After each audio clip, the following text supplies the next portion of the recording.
Sa është një vlerë normale që duhet jenë trombocitet? Trombocitet duhet me qenë mbi 100. Mbi 100? Mbi 100 është një normë, mbi 100, na i shofim dhe ato nëse kthehemi në aspektin hematologjik specifik kështu të fushës, në strishët gjakut periferik, do më ato ku i shohim me mikroskop, duhet me qenë prezente në fusha caktuar, apo në secilën fushë me qenë prezente numër solid të trombocitit. Do të thonë mbi 100, në këtë rast në hemogram, mbi 100 është numër normal i trombocitëve. Okej. Domethënë poshtë 100, andaj është i trombocitopenia lihet varësisht tani mandej.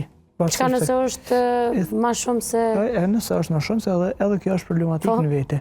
Nëse ka numër të rritur trombociteve, nëse është tash varësisht për laboratorit 1400, domethënë është trombocitozë. Trombocitozë i bën numër i rritur në trombocitët.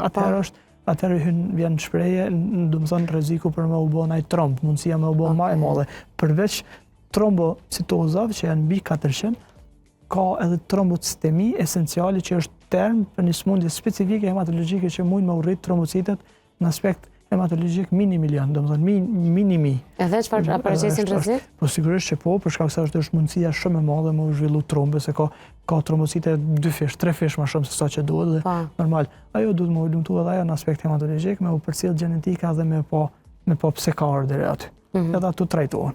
Prandaj edhe duhet, unë gjithmonë them që çdo 6 muaj ti bëjmë analiza bazë që ka bazë, jo vetëm për trombocite, po edhe një hemogram i thjesht, do të thonë që e bëjmë me gisht nëse nuk ka bëj mirë një hemogram mund të na tregoj ose orientoj në shumë problematika në këtë rast.